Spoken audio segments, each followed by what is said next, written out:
Hello future doctor, कैसे हैं आप लोग? आई होप सब आप बहुत अच्छे होंगे। और आज हम वीडियो में बात करने वाले हैं कि अगर आप यूपी में काउंसलिंग कराने के लिए सोच रहे हो, एमबीबीएस या फिर बीडीएस के लिए इस साल के लिए, तो आपको ऐसे दो नियम अभी हाल ही में यहाँ पर लागू किए गए हैं जिसका आपको बहुत ही ज़्यादा ख्याल रखना है। और अगर आपने ये मिस किए तो फिर आपको आगे खुद परेशानी भुगतनी पड़ सकती है। ठीक है, तो वो कौन से नियम है आपने जैसा कि थंबनेल में देखा होगा, तो अभी हम इस वीडियो में आपको बताने वाले हैं। मैं हूं डॉक्टर गौरव, आपका स्वागत करता हूँ अपना यूट्यूब चैनल पे। अगर आपको वीडियो इन्फॉर्मेटिव लगती है तो आप हमारे चैनल को प्लीज़ सब्सक्राइब कर लीजिए, शेयर कर दीजिए लोगों के साथ। और अगर आप और मोर वीडियो देखना चाहते हो तो आप चैनल विजिट कर सकते हैं। ठीक है, तो देखिए दो रूल हमारे क्या नए आए हैं कि अगर आप स्टे राउंड में, जैसे आपने रजिस्ट्रेशन किया, अगर आपको स्टे राउंड में, ठीक है, मेनली मैं अभी जो है यूपी की बात कर रहा हूँ, अगर आपको स्टे राउंड में सीट अलॉटमेंट हो जाता है एमबीबीएस बीडीएस का, जो भी आपके मार्क्स पे, जो भी आपके रैंक के अकॉर्डिंग कोई भी कॉलेज अगर आपको यूपी में अलॉट हो जाता है तो आप उसको छोड़ नहीं सकते हैं। ठीक है, अब कुछ बच्चे सोचेंगे कोई छोड़ देंगे तो क्या हो जाएगा, हमको छोड़ देंगे तो छोड़ देंगे, कौन सा हमें कोई जेल वेल हो जाएगी। तो देखो यार, जेल वेल तो नहीं होगी, बट अभी रूल क्या आया हुआ है कि अगर आपने छोड़ दिया तो आप नेक्स्ट ईयर जो यूपी की काउंसलिंग है उसमें आप पार्टिसिपेट नहीं कर सकते। इनडायरेक्टली जो आपका सीधा सीधा 2 साल का लॉस्ट यहाँ पर होने वाला है। ठीक है, 2 साल आपके वेस्ट जाने वाले हैं अगर आप स्टे वैकेंसी राउंड में सीट छोड़ देते हैं तो।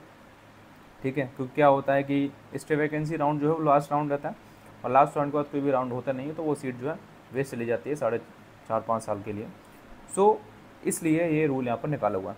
अब देखो, ये कभी कहना है कि केवल और केवल यूपी के लिए है, हो सकता है कि जो नेक्स्ट ईयर से, ठीक है, ये आपका ऑल ओवर जो स्टेट है उनमें भी ये रूल अगर अप्लाई हो जाता है तो फिर ऐसे में आपको बहुत बड़ी समस्या होने वाली है।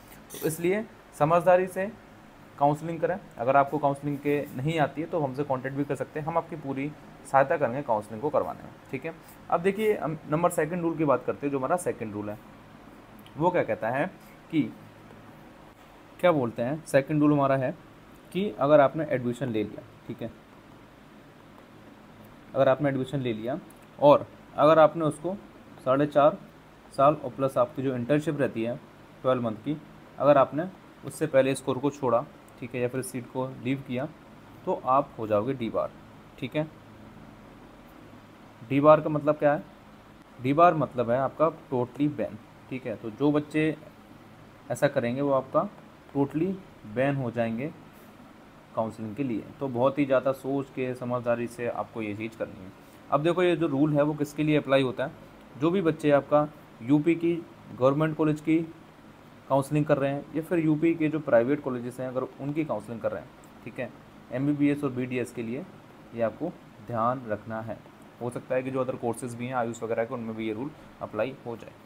तो ये जो रूल हैं वो आपको ध्यान रखने हैं। ठीक है, सबसे पहला जो मैंने आपको बताया कि अगर आप स्टे वैकेंसी तक जा रहे हैं, ठीक है, और वहाँ पर अगर आपको सीट अलॉट हो जाती है तो आपको एडमिशन लेना पड़ेगा, या तो आप स्टे वैकेंसी राउंड तक ना ही जाएँ। ठीक है, और सेकंड थिंग ये है कि अगर आप पार्शियल ड्रॉप लेने का सोच रहे हैं कि हाँ मैं इस बार एडमिशन ले लूँगा, पढ़ लूँगा ऐसे ही, उसके बाद मैं फिर एक तैयारी करके दोबारा से अच्छे से कॉलेज में करूँगा, तो देखो ये पॉसिबिलिटीज़ नहीं है, आपको फिर बैन कर दिया जाएगा यूपी की काउंसलिंग से।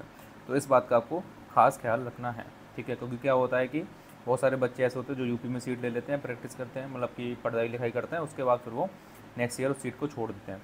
तो उस केसेस में क्या होता है कि जो सीट है वो आपकी उस सेशन की वेस्ट ही चलेगी। तो इस वजह से ये चीज़ यहाँ पर अप्लाई हुआ है, तो इसका आपको खास ध्यान रखना है ताकि आपको कोई प्रॉब्लम आगे ना हो। ठीक है, तो ये हमारा आज का वीडियो था। अब देखो, जिन बच्चों के नंबर हैं, मान के चलो अब 300 से कम हैं, ठीक है, तो देखो यूपी काउंसलिंग में उनको बहुत ही कम चांस है, ठीक है, लेस चांस है मिलने के। मैं ये नहीं कह रहा हूँ कि मिलेगा नहीं, बहुत ही कम चांस है। ठीक है, मान के चलो 50-50 के चांसेस हैं मिलने के कॉलेज। तो ऐसे में आप क्या कर सकते हैं, जो अदर स्टेट की काउंसलिंग अभी निकल रही है, चल रही है, पांडुचेरी कर्नाटका की भी चल रही है, ठीक है, काउंसलिंग अभी धीरे धीरे करके एमपी की भी स्टार्ट होने वाली है। ठीक है, तो जो भी बच्चे सोच रहे हैं यूपी में लेने का, खासतौर से इन वाली बातों का ध्यान रखें, और कौन से रूल्स हैं और कैसे क्या काउंसलिंग होती है, कैसे क्या प्रोसेस है, कम मार्क्स में कौन से आपके अच्छे कॉलेजेस हैं, प्राइवेट कॉलेजेस कौन से हैं, डीम्ड यूनिवर्सिटीज़ कौन सी हैं, तो आप हमसे कॉन्टैक्ट कर सकते हैं। ठीक है, नंबर हमारा है 8532059749। आप हमसे कॉल कर सकते हैं, फिर आप हमें मैसेज कर सकते हैं। ठीक है, तो चलिए गाइस, ये एक छोटी सी वीडियो थी, वो आपको अच्छी लगी होगी। बाकी चैनल पर वीडियो डाल रखी है तो आप जाकर चेकआउट कर सकते हो। और जो हमारे ऑफिसेज़ हैं वो हमारे आपको नोएडा, बेंगलोर, महाराष्ट्र सभी जगह मिल जाएंगे, तो लोकेशन में डाल रखी है, आप जाकर चेकआउट कर सकते हैं। तो चलिए गाइस, थैंक यू, मिलते हैं नेक्स्ट वीडियो में, तब तक के लिए बाय, टेक केयर।